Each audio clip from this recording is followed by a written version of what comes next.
I'm Nova, and this is OpenClaw Daily. Today we are leading with OpenClaw v2026.4.25, because the new release changes the episode in a real way. It adds TTS latest, chat-scoped TTS controls, per-agent voice overrides, a cold persisted plugin registry, broader OpenTelemetry spans, safer browser snapshots, PWA and web push support, first-run TUI setup, update hardening, and native Codex app server hook relay work. It is not a tiny patch. It is one of those releases where the story is not a single spectacular demo, but the runtime getting more serious across the pieces people actually touch every day: voice, plugin startup, diagnostics, browser automation, setup, update reliability, and Codex integration. I'm Alloy. And the reason that matters is that agent products do not become useful because they can do one impressive trick on a clean stage. They become useful when the everyday operating surfaces stop being fragile. Can the assistant speak in the right place, with the right voice, and not spam the wrong chat? Can plugin discovery happen without making startup feel heavy? Can you tell why a model call is slow, why a browser action failed, or why a background process is consuming memory, without leaking sensitive user content into telemetry? Those are the questions this release is trying to answer. After the release, we are going to connect that to Codex, because OpenAI's Codex app and Codex CLI 0.125.0 are moving in a very similar direction. Codex is increasingly not just a command line helper that writes code. It is becoming a workspace: app server threads, sticky environments, permission profiles, work trees, automations, plugin marketplace plumbing, built-in GIT review, terminal context, and an in-app browser for visual feedback. Then we zoom out from software operations to infrastructure operations. Meta has reserved future capacity from Overview Energy, a startup working on satellites that collect solar power in orbit and beam near-infrared light down to big solar farms. That sounds wild, but the pressure underneath it is simple: AI compute needs reliable power, and hyperscalers are hunting for every credible way to secure it. And we close with automakers using AI in the actual industrial loop. GM, Nissan, and Neural Concept are not only making glossy AI car images. The more important use case is faster sketch-to-model work, faster aerodynamic simulation, virtual wind tunnel feedback, and software-defined vehicle development. In other words, not just generation, but faster human-supervised iteration. So the Slate is the new OpenClaw release, Codex as an app platform, Meta space solar reservation, and AI-designed cars moving from concept art into engineering feedback loops. Story 1. The new OpenClaw release makes the runtime feel more production-ready. The first obvious category is voice. Voice replies get a full TTS upgrade. The release adds /command support like TTS latest, which reads the latest assistant reply aloud. It adds chat-scoped auto-TTS controls, so a user can turn automatic read-aloud behavior on, off, or back to default for a particular chat. It adds personas. It adds per-agent and per-account overrides. And it expands provider coverage with Azure Speech, Xiaomi, Local CLI, In-World, Volsengine, and 11 Labs v3. That is a lot of surface area, but it all points at one product truth: voice is no longer just a novelty output format. If an agent lives in WhatsApp, Telegram, Discord, a voice call, talk mode, a meeting, or a live collaboration space, voice becomes part of the interaction contract. A private assistant might be allowed to read everything aloud. A group chat probably should not. A phone call workflow may need telephony-safe output. A bot account might need a different voice than a personal account. A support agent might need a consistent persona. A developer tool might need no voice at all except when asked. The release notes call out TTS latest, duplicate suppression, chat-scoped overrides, and a generic way to resolve channel and account TTS overrides. That sounds like plumbing, but it is the difference between a demo and a real communications product. If voice is global only, people will either avoid it or accidentally overuse it. If voice can be controlled at the channel, chat, account, and agent level, it becomes something you can deploy with confidence. The Azure Speech Edition is also practical. Azure brings speech resource authentication, voice listing, SSML escaping, Opus voice note output, and telephony output. That gives operators another enterprise-grade path for audio.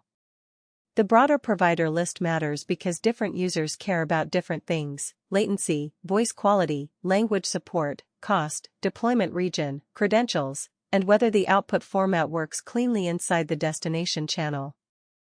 The second big category is plugin startup and install behavior. OpenClaw is moving plugin startup and related metadata onto a cold persisted registry.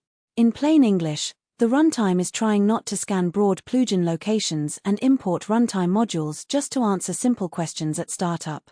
The registry records what is installed, what capabilities exist, what providers are available, what setup metadata can be shown, and how repair should work. This is one of the most important unglamorous changes in the release. Plugin systems often start out simple. You load a manifest. You discover capabilities. You import some modules. Everything is fine when there are 5 plugins. Then the ecosystem grows.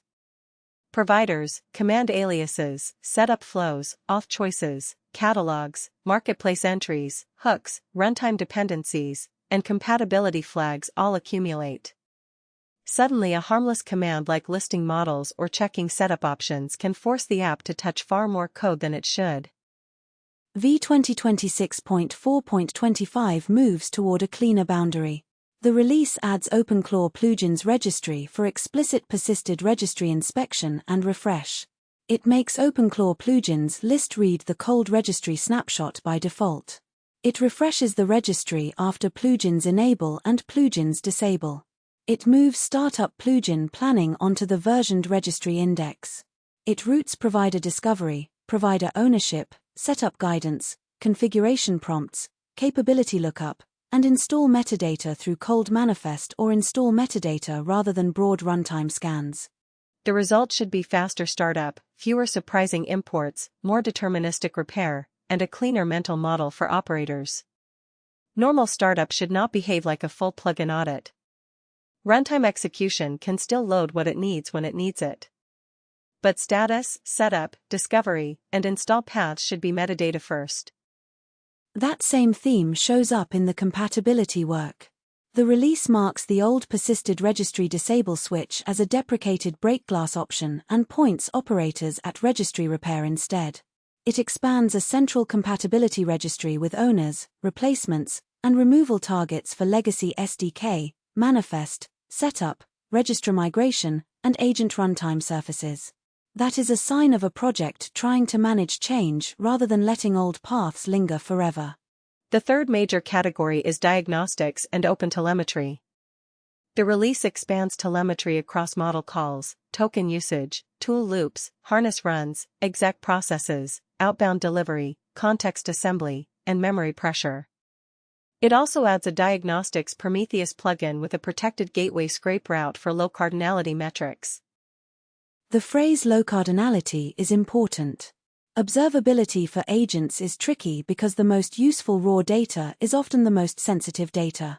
Prompts, tool parameters, command output, message recipients, session keys, provider request IDs, and browser state can all be revealing. If a diagnostic system blindly exports everything, it becomes another privacy and security problem. OpenClaw is taking the better route here. The release describes bounded attributes, hashed provider request identifiers, model call diagnostics without prompts or responses, context assembly spans with sizes but not content, tool loop counters and spans without tool output or perms, memory histograms and pressure spans without session payloads, token usage metrics without session identifiers, and agent labels that are bounded enough for dashboards. That gives operators the questions they actually need to answer. Which provider is slow? Which model calls are failing? Are token counts rising unexpectedly? Are tool loops getting stuck? Are harness runs failing? Did outbound delivery fail? Is context assembly bloating? Is memory pressure increasing? Which agent is using the most capacity? Those questions matter when agents move from one-off chat replies into background jobs and multi-tool workflows. The release also adds signal-specific OTLP endpoint overrides for traces, metrics, and logs, and exporter health diagnostics for startup and log export failures. That is the kind of operational detail that matters in companies with existing telemetry stacks. Some teams route traces differently from metrics. Some have separate collectors. Some need failure visibility without dumping raw error text into every destination. The fourth category is browser automation. Browser automation gets safer tab URLs in agent responses, iframe-aware role snapshots, a CDP-native role snapshot fallback, cursor-clickable detection, target attach preparation, headless one-shot launch support, and deeper browser doctor probes for slow hosts. The release also allows managed Chrome launch discovery and CDP readiness timeouts to be raised for slower machines like Raspberry Pi. Browser control is one of the hardest agent surfaces to make boring. When it works, it feels like the assistant is simply using the web with you. When it fails in annoying ways: stale tabs, inaccessible iframes, elements that look clickable but are not, pages that are still attaching, slow hosts where the browser is technically running but not ready, and debugging tools that cannot see enough to explain the failure. Better snapshots and deeper doctor probes are not flashy, but they are exactly what a browser agent needs. An iframe-aware role snapshot means the agent has a better chance of identifying the thing the user is talking about. Safer tab URLs reduce the risk of pointing users at unstable or unsafe browser state. CDP readiness tuning makes startup less brittle. Headless one-shot launch helps automation and server-style workflows. The fifth category is setup and the control UI. The release adds PWA install support and web push notifications for gateway chat. It adds custodian first-run repair, local planner fallback, a fuller TUI interactive setup flow, startup progress indicators, context mode selection, and a shorter startup greeting. That is another sign that the product is maturing. A runtime can have powerful features and still feel bad if first-run setup is confusing, repair is manual, startup looks frozen, or users cannot tell what context mode they are choosing. PWA and web push also matter because web chat becomes more app-like. If a gateway chat can be installed and can notify the user, it becomes easier to treat it as a persistent surface rather than a web page you occasionally remember to check. The sixth category is hardening across install and update paths. The release covers Windows, macOS, Linux, Docker, bundled plugin runtime dependencies, node service restarts, launch agent token rotation, mixed version gateway verification, low disk warnings, package install behavior, and doctor repair flows. Again, not glamorous. But if your agent runtime depends on services, plugins, browsers, channels, model providers, auth profiles, and background workers, installation and update reliability becomes a core feature. One concrete example is the macOS launch agent token rotation work. Another is Windows scheduled task behavior and Docker package handling. Another is making sure node services restart correctly when package updates change bundled runtime dependencies. These are the things that decide whether users think an agent system is dependable or haunted. And then there is Codex. V2026.4.25 includes several Codex-specific changes. It requires Codex App Server 0.125.0 or newer for the Codex harness. It covers native MCP hook events like pre-tool use, post-tool use, and permission request through the OpenClaw hook relay. It teaches prompts and agent lists to surface native Codex App Server availability, so agents can prefer the native/Codex target when available instead of falling back to older paths. It improves Codex App Server error handling, prepares native Codex subagent metadata, and tightens image and approval boundaries. Put all of that together, and the release theme is clear. OpenClaw is trying to behave less like a bundle of clever agent features and more like an operating layer for agent work. Voice is configurable. Plugins are metadata-driven. Telemetry is broad but bounded. Browser automation is more inspectable. Setup is more guided. Updates are harder to break. Codex is treated as a native work harness. That is what production readiness looks like in this category. The listener takeaway is that V2026.4.25 is not a release where you pick one headline and ignore the rest. The story is the accumulation. Every agent product eventually hits the same wall. The demo is easy, the operating model is hard. This release is about the operating model. Story 2. Codex is turning into a real app platform. This connects directly to the OpenClaw release because the Codex-related changes in OpenClaw only make sense if Codex itself is becoming more than a coding CLI. OpenAI's Codex CLI 0.125.0 changelog is very revealing. App server integrations now support Unix socket transport, pagination-friendly resume and fork, sticky environments, and remote thread config and store plumbing. App server plugin management can install remote plugins and upgrade configured marketplaces. Permission profiles now round-trip across TUI sessions, user turns, MCP sandbox state, shell escalation, and app server APIs. Model providers own model discovery, with AWS and Bedrock account state exposed to app clients. Codex exec JSON reports reasoning token usage. Rollout tracing records tool, code mode, session, and multi-agent relationships. That is a lot of infrastructure language, but the product direction is plain. Codex needs a durable control plane. If a user starts work in the app, continues in a TUI, resumes a thread, forks a thread, uses a remote environment, escalates a shell command, calls an MCP tool, installs a plugin, or runs multiple agents, the system needs to preserve permissions, environment identity, thread state, and traceability. The app docs make that even clearer. The Codex app is described as a focused desktop experience for working on Codex threads in parallel. It has projects. It has worktree support. It has automations. It has Git functionality. It has an integrated terminal. It supports local mode, worktree mode, and cloud mode. That is no longer just a chat box attached to a repo. Worktrees are a particularly important feature. A local thread can work directly in your current project directory. A worktree thread creates a Git worktree so changes stay isolated. That lets Codex try an idea without touching your active checkout. It also lets multiple independent tasks run side by side in the same repository. For agentic coding, that isolation is huge. Without it, every parallel task is a collision risk. Built-in Git review is another key piece. The app's diff pane shows the changes. The user can add inline comments for Codex to address. The user can stage or revert chunks or files.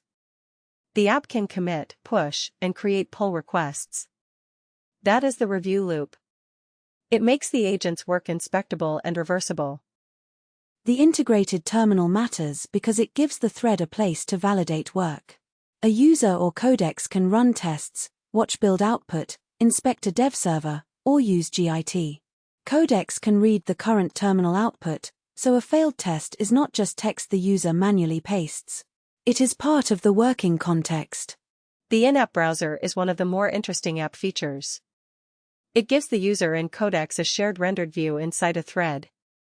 The intended use is local development servers, file-backed previews, and public pages that do not require sign-in. That means a front-end task can include visual review. The user can look at the page, comment on what is wrong, and keep the instruction attached to the same thread where the code changes are happening. This solves a real workflow problem. Front-end work usually bounces between editor, terminal, browser, screenshot, chat, and Git difference. The agent changes code. The user runs the app. The user sees that the spacing is wrong or a button wraps badly. Then the user has to explain the visual problem. If the browser is inside the same work surface, the feedback loop gets shorter. Automations extend the same pattern. The app can combine skills with automations for routine tasks like evaluating telemetry errors, submitting fixes, or creating reports about codebase changes. Thread automations keep ongoing work in one thread. That points toward agents that are not only reactive, but scheduled, recurring, and context-preserving. The important thing is that all these features are control features as much as capability features. App server transport, sticky environments, permission profiles, thread stores, worktrees, Git review, terminal output, browser previews, plugin marketplaces, And rollout traces are all about making agent work observable and governable. That is why the Codex story is more interesting than another benchmark story. The coding agent market is crowded, but the products that matter are the ones that become reliable work surfaces. A serious coding agent needs to know where it is working, what it is allowed to do, what environment it is using, what thread it is continuing, what diff it created, what tests it ran, and what the human approved. OpenClaw's Codex integration fits into that picture. If Codex App Server is the native path, OpenClaw wants agents to know that path exists.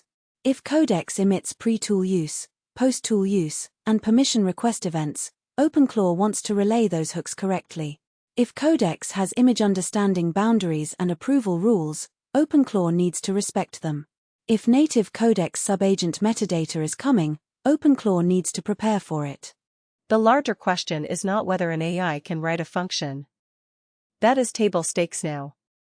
The question is whether an AI workspace can hold a messy software job from intent to plan to code to browser preview to terminal validation to diff review to pull request without losing the user's trust. Codex is building in that direction, and OpenClaw v2026.4.25 is aligning with it. Story 3. Meta reserves space-beamed solar capacity for AI data centers. This sounds like science fiction, but the motivation is extremely practical. Meta has signed a capacity reservation with Overview Energy, a startup working on satellites that collect solar energy in orbit and beam near-infrared light down to large solar farms. The idea is that terrestrial solar farms could receive that light and convert it into electricity using existing solar infrastructure. If the system works, those farms could produce power at night for data center customers.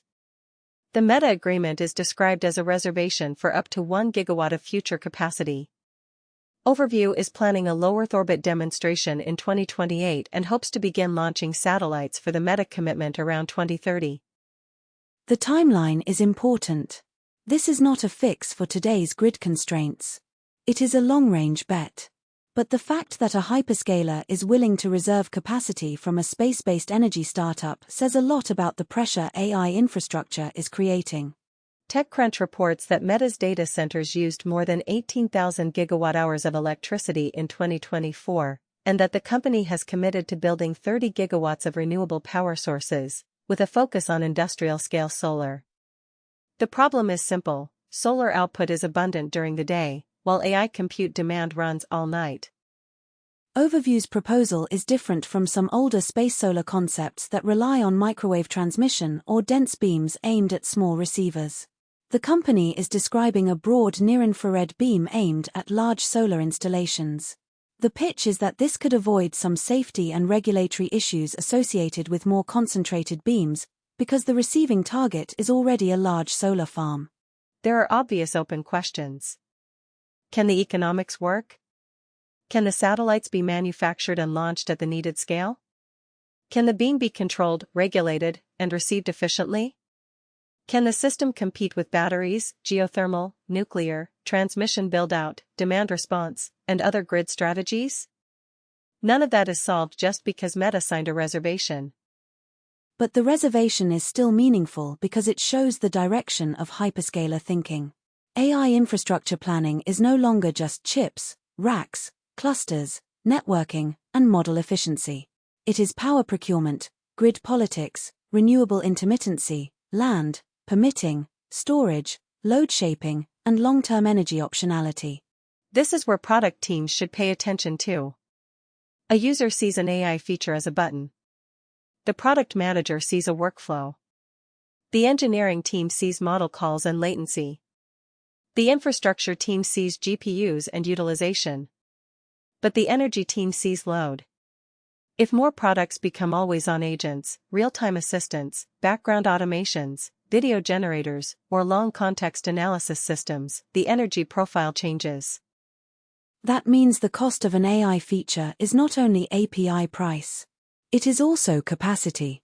It is the ability to get compute when you need it.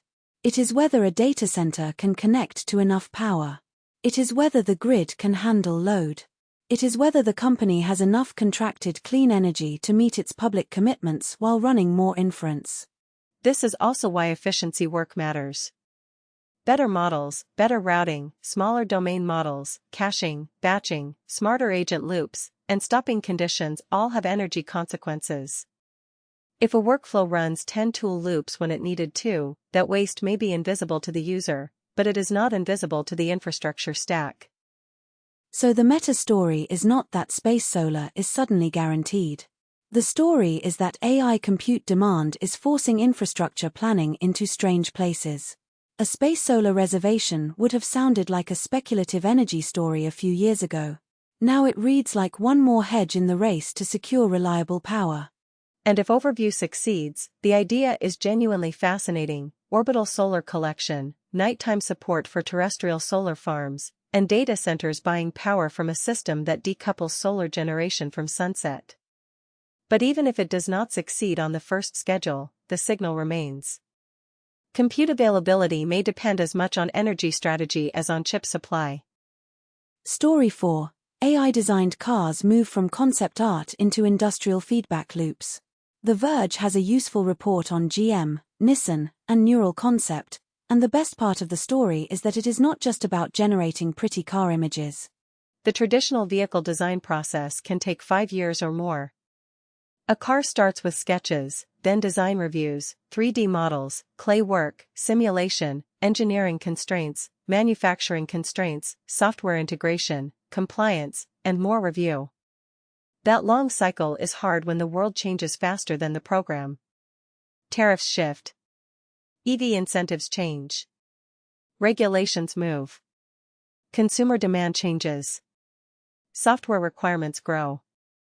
GM's design team is using tools like Viscom to turn human sketches into richer 3D models and animations faster. The human sketch still starts the process. That matters. The AI is not replacing the designer's initial judgment. It is helping the team see a concept sooner, compare directions sooner, and produce internal visual material without waiting for every old handoff. That is useful, but the simulation layer is even more interesting. Neural Concept uses neural networks to speed up computational fluid dynamics. CFD is how engineers study air moving around a shape. The Verge reports that Jaguar Land Rover described aerodynamic jobs that used to take 4 hours now taking about 1 minute. GM is also developing an AI-powered virtual wind tunnel that can provide near-instant feedback on drag as surfaces change. That changes when feedback arrives. In the old loop, a design direction might advance for a while before the aerodynamic team can fully test it. If the drag number comes back bad, the team has already invested time and organizational momentum. If simulation feedback arrives during early exploration, designers can kill weak directions sooner and refine promising ones before the cost of change gets high. That is the strongest pattern for industrial AI: move feedback earlier. It is not only about making one output faster. It is about making more options testable while humans still have room to choose. If a designer can explore 10 shapes and get rough aerodynamic signals quickly, the final human decision can be better informed. Nissan's angle is software-defined vehicles. The company is using code generation tools for lower-level software work like unit tests, aiming to improve speed and quality. That may sound less glamorous than AI drawing a futuristic car, but it is arguably more important. Modern cars are software systems. Software integration is one of the places where vehicle programs can slip, costs can rise, and launch timelines can suffer. The caution is that faster loops are not automatically better loops. If the AI model is wrong, if the simulation shortcut is trusted too much, if workers are pressured to review more options with less time, or if generated code is accepted without strong tests, speed can amplify mistakes. Human oversight remains central. But the useful version is clear.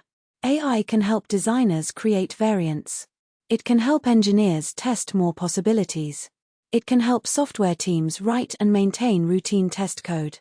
It can compress the distance between idea, signal, and correction. That is more valuable than treating AI as a magic sketch machine. This also connects back to Codex and OpenClaw. The strongest AI systems are not one-shot answer machines. They are loop accelerators. OpenClaw v2026.4.25 improves voice, plug-in metadata, telemetry, browser control, setup, updates, and Codex harnessing so agents can operate in loops more reliably. Codex is building worktrees, terminals, Git review, app server threads, automations, and browser previews so coding agents can move through loops without losing control. Automakers are using AI to make design and simulation loops faster. The common product pattern is controlled iteration. And controlled is the key word. Faster iteration only helps when the system preserves review, provenance, safety, and human decision-making. The best AI workflows do not hide the work. They expose the work earlier, make options cheaper to test, and keep humans in the place where judgment matters. So if you are building with AI, the lesson from the car story is to ask where feedback arrives too late. Where does a team wait days for a test result? Where does a design go too far before engineering sees it? Where does a support process wait too long before escalation? Where does a developer only see a failure after a whole CI run? Those are the places where AI can matter, if it shortens the loop without removing the guardrails. One more way to read the automotive story is through organizational timing. In a large manufacturer, a design decision is not just a drawing. It becomes a meeting, a package, a review, a simulation request, a cost discussion, a manufacturing question, and eventually a software and supply chain question. Every handoff has latency. Every handoff can also filter out context. If AI tools let the same cross-functional group see a richer version of the idea earlier, the benefit is not only speed. It is shared context. That shared context is easy to underestimate. A designer may be thinking about stance, proportion, and brand identity. An aerodynamic engineer may be thinking about drag and range. A manufacturing leader may be thinking about whether a surface is easy to stamp or assemble. A software lead may be thinking about sensors, displays, over-the-air updates, and driver assistance features. If those groups see signals earlier, they can negotiate trade-offs while the design is still flexible. That is also why the car story should not be reduced to automation anxiety. There will be real workforce pressure, and companies should be honest about that. But the higher quality implementation is not replace the designer or replace the engineer. It is give the designer and engineer a faster instrument panel. Show the likely aerodynamic consequence. Show the software test that is missing.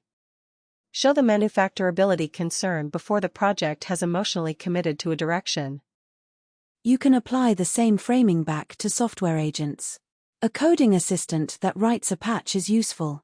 A coding workspace that shows the difference, runs the test, opens the local preview, lets the user comment on the rendered page, keeps the work isolated in a worktree, and preserves the permission trail is more useful. It moves feedback earlier and keeps judgment attached to the work. And you can apply it to OpenClaw. The point of better telemetry is earlier feedback. The point of Browser Doctor is earlier feedback. The point of cold plugin metadata is earlier feedback about what is installed and available without waiting for runtime surprises. The point of TTS controls is earlier control over where voice should happen. The point of install hardening is fewer failures that show up only after the user already depends on the system. So the practical builder question from all four stories is, where is your loop currently too slow, too opaque, or too risky? If voice can happen in the wrong place, add scoped controls. If plugins make startup unpredictable, add a registry. If model calls fail invisibly, add bounded telemetry. If a browser agent gets lost, improve snapshots and diagnostics. If coding agents collide with active work, use worktrees. If car design learns aerodynamic truth too late, bring simulation forward. That is the useful version of agentic AI. Not a bigger magic box. A shorter, safer, more inspectable loop. That is the episode. OpenClaw v2026.4.25 is the lead because it makes the runtime feel more production-ready across voice, plugin startup, diagnostics, browser automation, setup, updates, and Codex integration. Codex itself is becoming a real engineering app platform, with app server threads, sticky environments, permission profiles, worktrees, automations, GIT review, terminal context, and in-app browser workflows. Meta Space Solar Reservation shows how strange AI infrastructure planning gets when reliable power becomes a bottleneck. And AI-designed cars show the strongest industrial AI pattern, not one-shot generation, but faster human-supervised feedback loops. Thanks for listening to OpenClaw Daily. For more, visit Toby on fitnesstech.com. I'm Nova. And I'm Alloy. We'll be back soon.